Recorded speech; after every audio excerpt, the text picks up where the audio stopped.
Hello there! Welcome to the Saroy channel, wherever you are in the world, and so much love to each and every one of you. I do hope you're doing great. I'm doing fabulous, thank you very much. And I hope the weather is great in your part of the world. Go and get yourself something fabulous to drink, whether it's cool and refreshing or something warm and comforting, because I've got a lovely story for you tonight. So let's continue with tonight's story. Dear Sarah, and all your lovely listeners, my head is booming madly, like a large impertinent drum that is being beaten from inside my skull. The throbbing pain is excruciating, as it appears to meander from one side of my head to another, almost as if a drummer is beating my head on every side, moving his pounding hand from the right hemisphere of my brain to the left, to the back of my neck, to the top of my skull, to behind my eyes. Stop! I want to scream. Please, bloody stop! What the hell, I think. I don't recall a time when a migraine headache of mine was this insufferable, this unbearable. I've had bad headaches, of course, but this one trumps them all in its intensity. My eyes fly wide open for a brief moment as I consider my bearings, climatizing myself to my environment, as I drift from my sleepy state of semi-consciousness to a subdued wakefulness, with eyes still congealed with sleep, feathered by fluttering eyelashes that do not welcome being fully opened. I realize I'm lying in my bed in my apartment that I share with Victor, my boyfriend. That, of course, makes perfect sense to me. I stare up at the ceiling, and I'm surprised to see a large silken spider web is clinging to the far corner of the ceiling. Normally I'd jump out of bed in a heartbeat to search for a feather duster to eliminate the home invader from my bedroom ceiling, placing him gently on a tissue and flinging him out of the window. I do nothing of the kind, but remain stiffly anchored to my bed, as if my headache has rendered me completely helpless to its formidable control. I groan in the agonizing discomfort of my personal torment, willing this headache away. I would personally like to shut my eyes and be transported back to my dreams, where I can forget about this headache for a moment. But even if I close my eyes, the insane drumming beats persists, for it is determined to make my waking moments a living hell. I find myself feeling rather annoyed that the curtains of our bedroom are not fully drawn, as an invasive, rude, glaring bright light appears to be spilling through the room unapologetically, and everyone knows bright light with migraine headaches do not mix terribly well. It's like putting oil and water together in a jar. They're just not friends. Any more of this obtrusive sunlight really will not be welcome, and yet I can't bring myself to climb out of my bed to shut that curtain. Yet it seems hell-bent on blinding me. I lie there for a moment longer, resting one hand on the side of my pounding head in a self-soothing gesture. For a second the pain dulls to a bearable throb that settles behind my right eye. Why does this always happen to me when I drink far too much alcohol? Why do I never learn from my own catastrophic mistakes? The last time I drank too much in a local bar in town, I was so legless, my friends had to virtually carry me back to their apartment. They were less than amused that they had to deal with their blooded friend. They had placed me on a comfortable couch and covered me with a warm blanket. I had woken up many hours later in an unfamiliar environment with a killer headache, accompanied by curiously ringing ears. And all my bemused friends appeared to be standing over me gingerly, almost as if I was a dissected frog in a laboratory experiment that had still overcome having its innards torn to shreds, while they asked me how I was feeling, and should they call a doctor, because I looked like the living dead, with a pallid complexion and puffy red eyes that were so bloodshot. For a moment I'd scared them half to death, because when I was fast asleep, a weird sound appeared to be coming out of my mouth, that one of my friends said sounded ominously like the death rattle. It had freaked them the hell out. "I don't think you should drink," my friend James had told me, trying to be kind, his eyes narrowing in an expression of deep concern. You don't seem to be able to hold your drink, and nor are you capable of stopping after one glass of alcohol. You just go on and on." "What do you mean?" I asked incredulously, my voice becoming very defensive. James had become a little bashful. He avoided my piercing gaze, but kept his eyes focused on the ground. He stuttered awkwardly as he spoke. "It's just, you know, once you've had one glass of alcohol, you become—" "Become what?" I snapped. "Go on, say it, James. I know you're dying to. Why are you all gawking at me like that? You're looking at me as if I'm an animal in the zoo that's got 5 legs or something." "Don't be like that," my friend Amelia interjected. "We're just worried about you. Your drinking is getting out of hand. You should see yourself. You go completely crazy when you drink too much." James paused, stirring up the tense atmosphere between us. He tried to choose his tactful, well-meaning words carefully, while one of my friends was nudging him, telling him to quit while he was ahead, because they could lightly see that I was not in a receptive mood to be receiving a telling off. But James was not easily put off. He'd always been frank and upfront with me. "Well, you know, you become like a spirited, unbridled wild horse once you start drinking. I don't say that lightly. You become almost frenzied in your behaviour. You seize all the alcohol you can get your hands on. I've even seen you snatch people's drinks out of their hands before, causing quite a stir. You knock alcohol back like Kool-Aid until you can barely stand up on your own 2 feet. You lose all your inhibitions. Last night when we brought you back to the apartment, you were practically unconscious. We were very concerned about you. And when you started breathing, it resembled the death rattle. We thought you might need an ambulance." "He's not joking," said my friend Claudette. "You freaked us the hell out, you really did. We have no clue how much you drank last night, but it was way too much. James is absolutely right. If you don't stop overdoing it, you could kill yourself. There is such a thing as drinking too much in one sitting, so much so that your liver can pack up. I've heard about that before." "But I don't do that," I said. "You're lying. I'd never behave like that." James had sighed, pulling out the cell phone from his pocket and reluctantly sifting through his videos. "Take a look at this," he said soberly, handing me the footage to watch that he'd taken of my drunken behaviour the previous night. The footage was not pretty. I felt myself in the cold, callous light of day, having to face the naked truth of my humiliation. There I was with my red dress, crawling up my legs so that it barely concealed my modesty. It was mortifying to watch myself, with no inhibitions whatsoever. My legs were unflatteringly splayed out in peculiar angles, like a floppy rag doll. My eyes seemed almost glazed over, and I had a very stupid smirk on my face. I appeared to be laughing, and had gone up to a stranger's table and grabbed their bottle of wine from them. "Excuse me, that's our wine," came a woman's indignant voice. "I think you'll find it's mine now," I slurred cheekily, knocking back a few swigs in front of the horrified strangers, giving them a manic grin. "Your wine is mine," I said proudly. "I think you've had more than enough, young lady," said the woman kindly. "Now that's where you're wrong," I said, pointing my fingers at her. "That's where you're wrong." I began staggering around the bar like a loose cannon, damaging everything in my wake, causing devastation with everything I touched, as chairs fell back onto the floor and tables heaved and groaned as I pushed past them. Even the manager was saying, "This woman is out of control. Someone needs to deal with her." James had rushed forward apologetically, assuring this bar manager that he'd sort me out. I was slapping him furiously, telling him, "Leave me alone! Leave me alone! Leave me alone! I want another drink!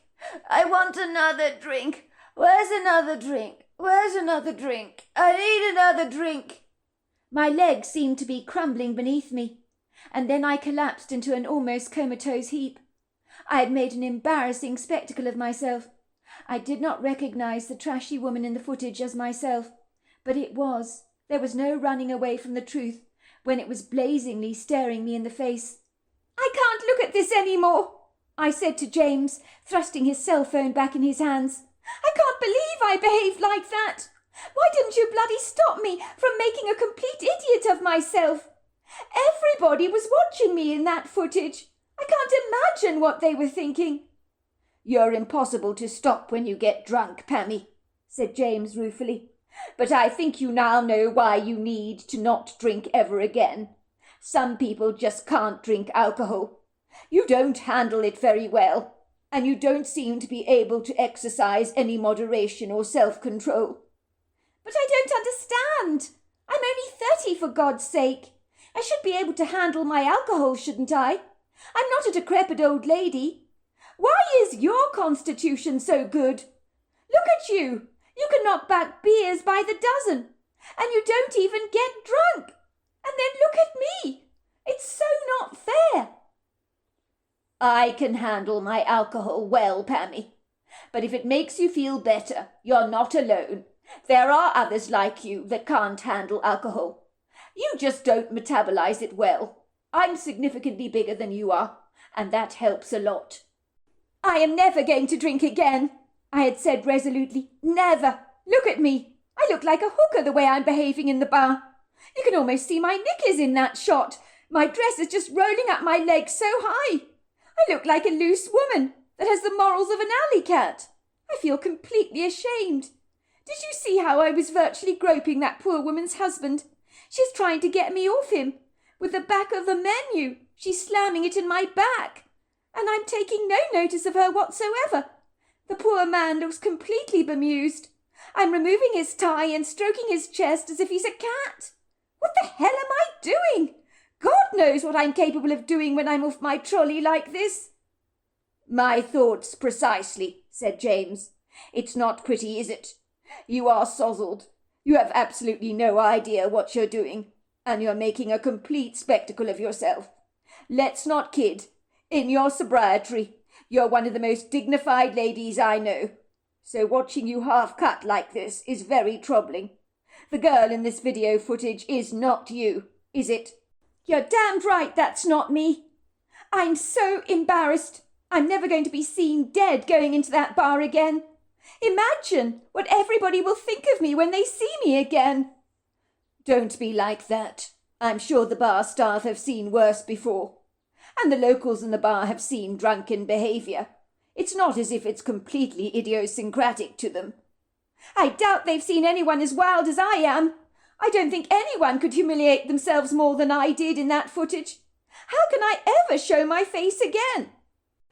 As a result of the alarming footage of my outrageously out-of-control drunken behaviour in that bar, I had stopped drinking forthwith and faithfully stuck to my sobriety rigidly until last night, that is.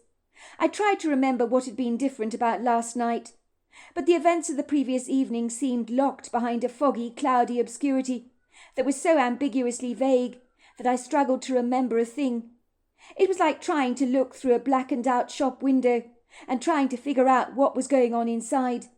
At least I was safely cocooned in my bed at home, and not lying suspended across someone's couch, trying to determine where the hell I was. All of a sudden the memories flooded back in my mind, as they came sauntering back into my awareness. No wonder I'd been drinking last night. It's not every night you get engaged.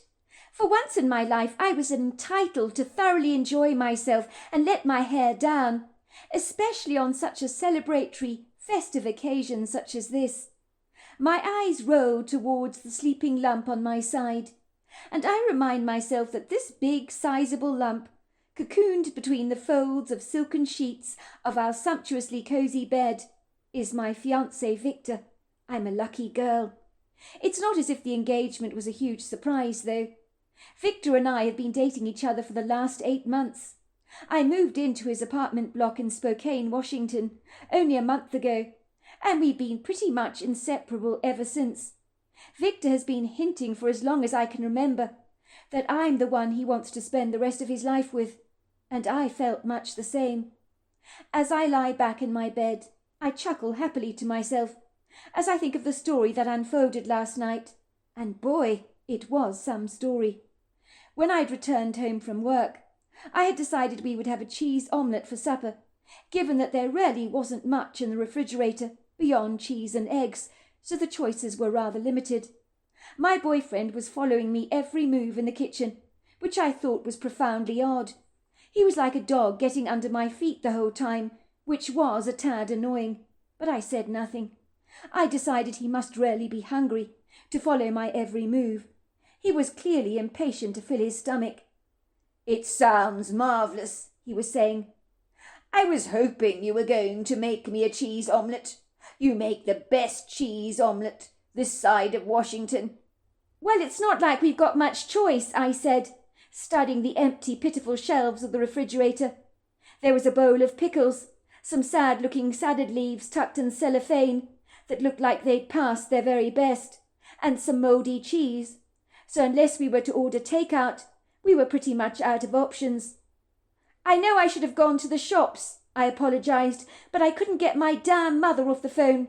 She's going on and on about what colour she should paint her living room wall." "Sounds interesting," said Victor. "I had no idea your mother was so interested in interior design."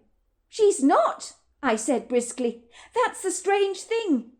In truth, my mother was not inclined to be indecisive about anything, and so in the end I'd gone to her house to look through the colour options for her, and I think she almost settled for a buttercup yellow for her living room wall, but that was still debatable.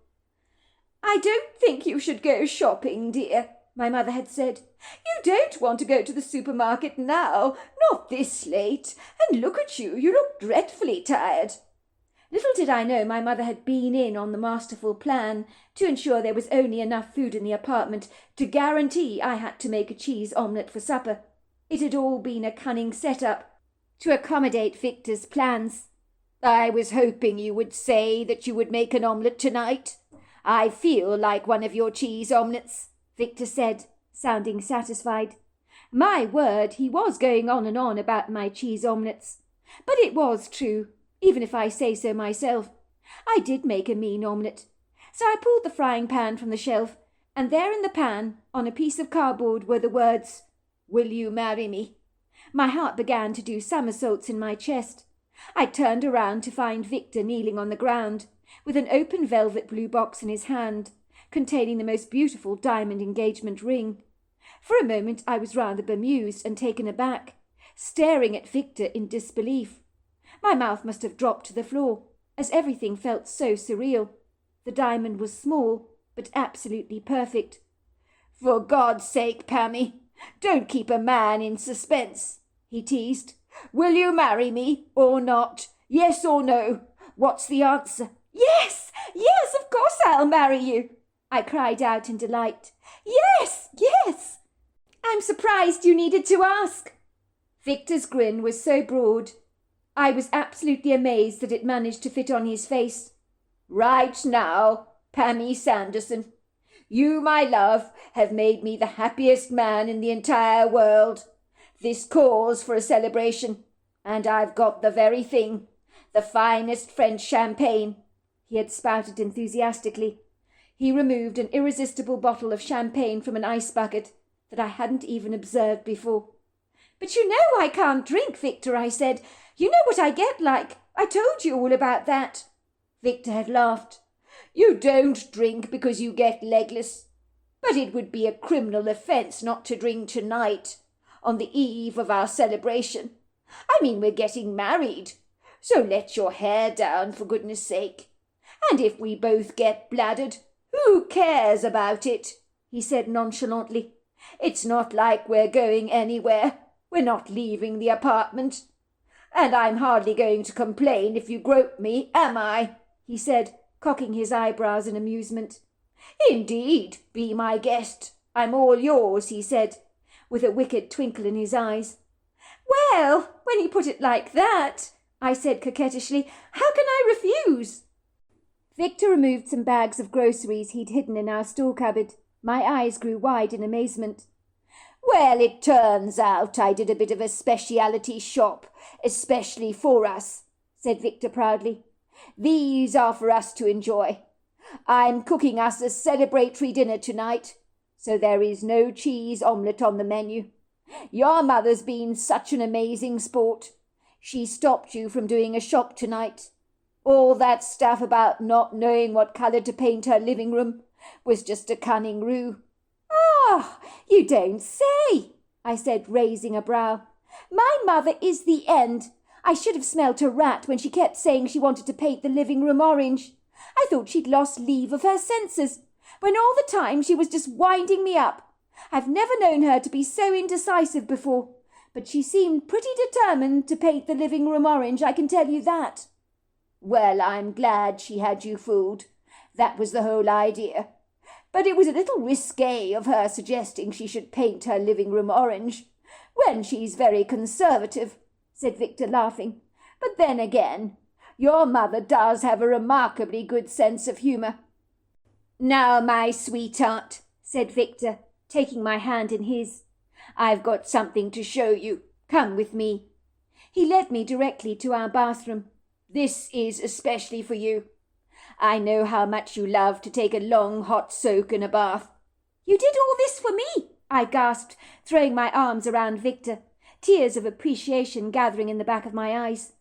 "Am I by any chance Cleopatra, or a woman of equally high standing?" I asked him. "You are indeed," said Victor, "and so much more besides. You are my princess. Do you like it?"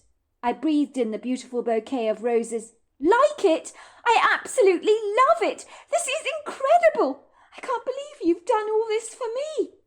I don't know what to say."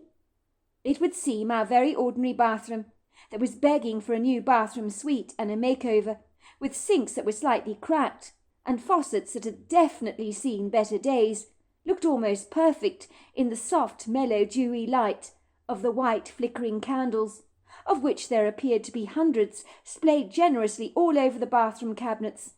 Then there was the low-slung bath, filled to overflowing with fragrant rose petals among the steam. On the mirror, using my lipstick, Victor had drawn a heart which said, "Victor and Pammy forever." My heart quivered with delight, as Victor was not by nature a very romantic man. So when I saw the thought that he'd put behind this proposal, I was really chuffed. I was a lucky girl to be marrying a man like him, that was for sure.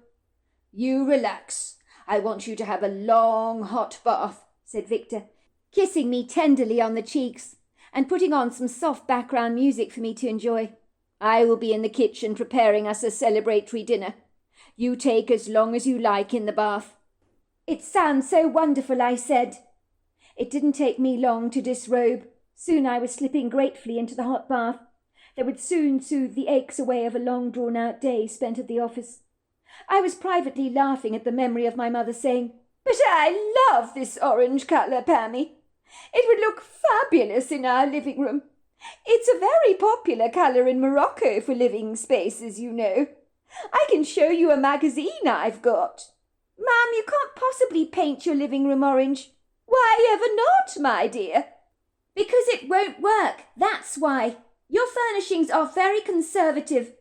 If you're admiring the Moroccan colour schemes, that's fine and all well and good. But they work because the furnishings all blend beautifully together. Your furnishings won't look good like that, with an orange background. It would certainly look out of place in here." "On the contrary, my dear, I disagree with you," my mother had said. "I'm so damn tired of these wishy-washy monochromatic colour schemes.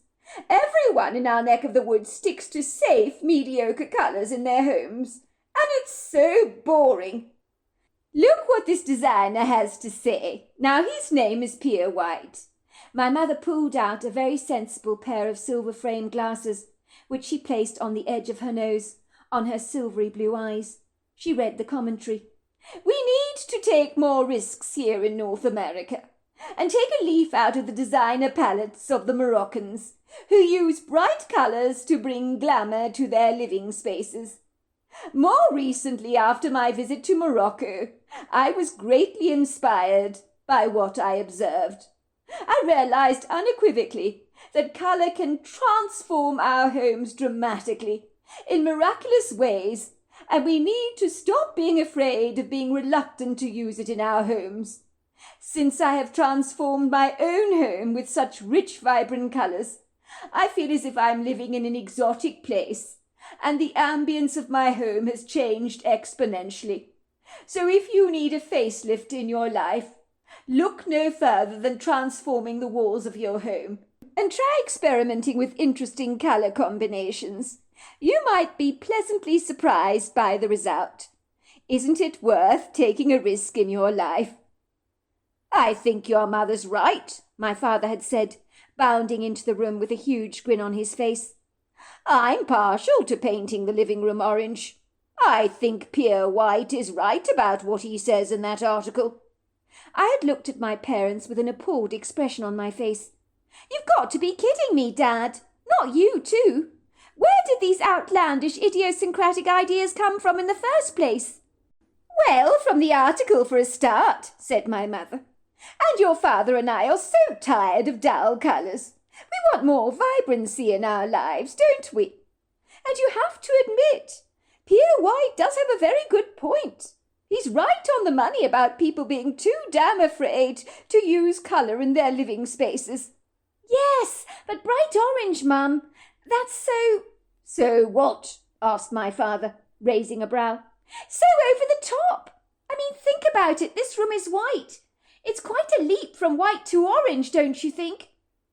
It's not white, Pamela. It's honey beige, my mother insisted, seemingly insulted that I would dare suggest her walls were white.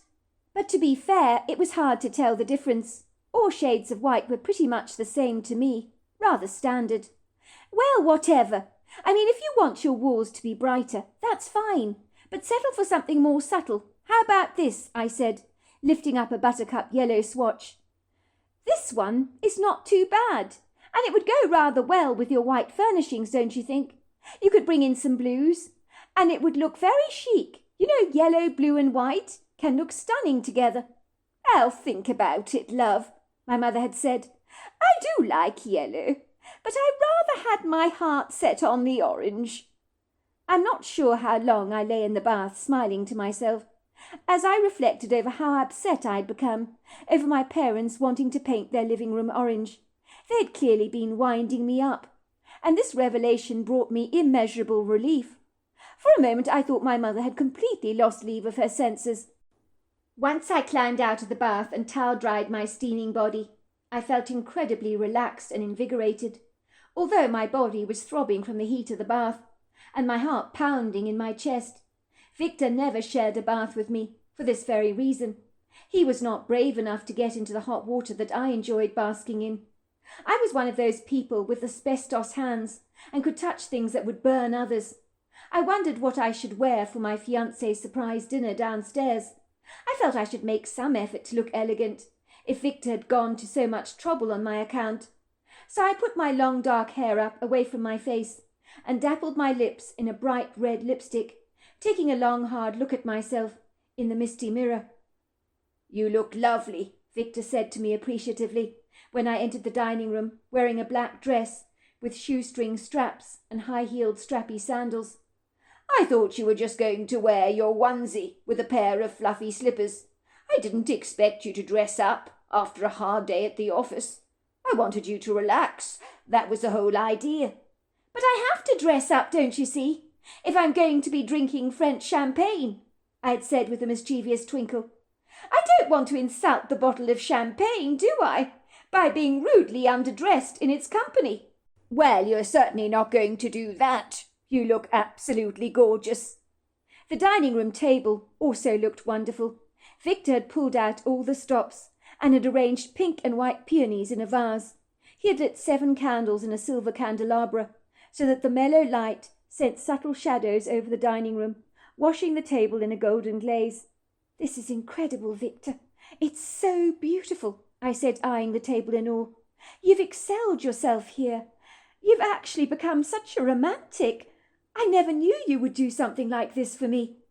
Well, only the best for you, my love, said Victor modestly. Come and sit over here, will you? He said, escorting me to a dining room chair by my arm, which he pulled out for me so chivalrously. Soft music was playing in the background. It sounded like Beethoven. It was so tranquilizing and set a very romantic mood around the table. "Don't you dare move an inch. Stay exactly where you are," said Victor, holding up a hand. "Food is on its way. It's about to be served." Moments later, Victor entered the dining room with 2 large steaming white plates of spaghetti Alfredo. They were served with salad and garlic bread, and this was followed by New York strawberry cheesecake. I groaned in ecstatic pleasure as the pasta melted in my mouth. It had been wonderful, the food absolutely delicious. I couldn't fault it. I had no idea that Victor could cook like this. If he carried on this way, my cheese omelettes might be a memory of the past. Victor had taken lessons with a chef to get the meal exactly right for me, and it had been better than perfect.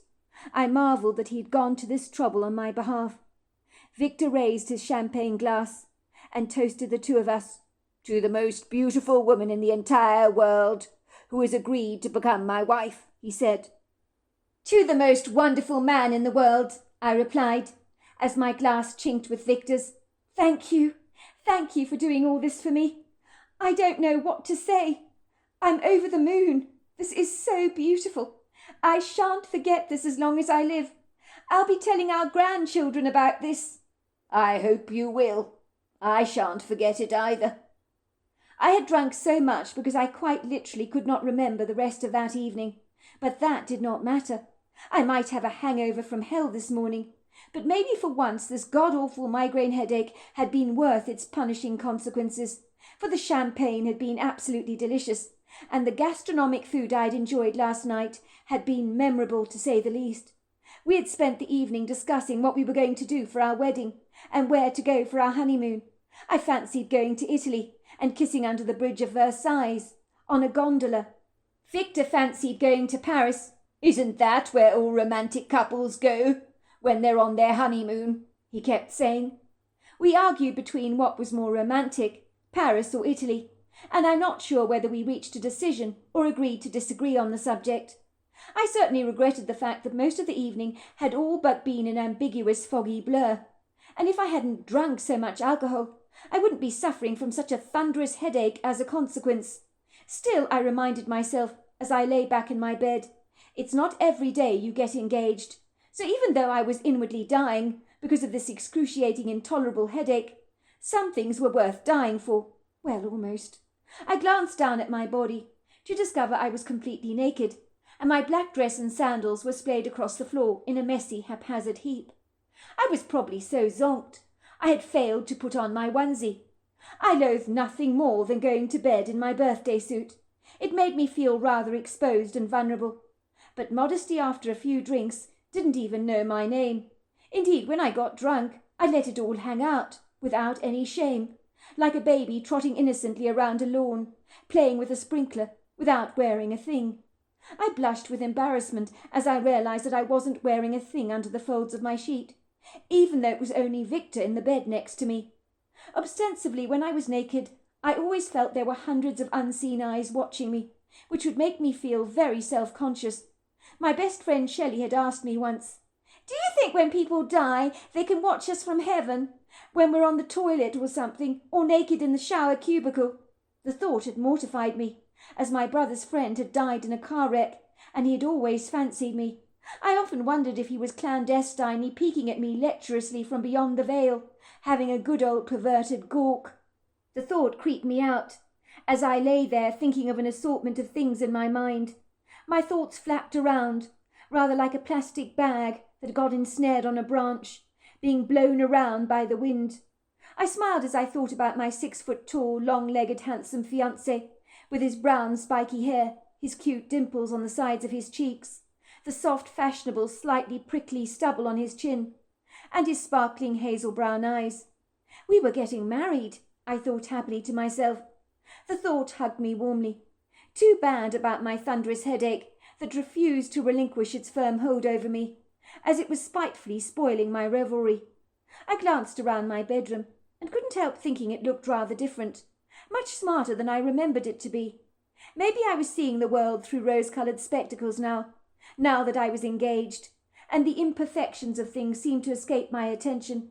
Seeing things through romantic, dewy eyes, that was what this was.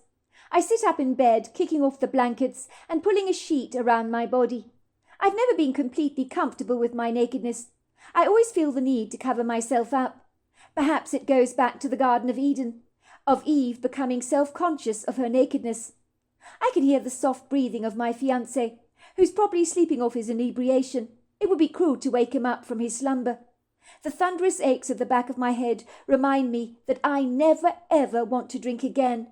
I certainly won't be indulging in French champagne again, not even on my wedding day, because I don't want to forget that day. I don't like the feeling of parts of my memory being blotted out by an amnesia that I will never recover, for that's what drink tends to do to me. Never again, I mumble under my breath, never again, even if it's the best French champagne in the world, and even if it's being drunk in Paris, it's not worth it, I decide. I don't want to ever feel this rotten. So there we are.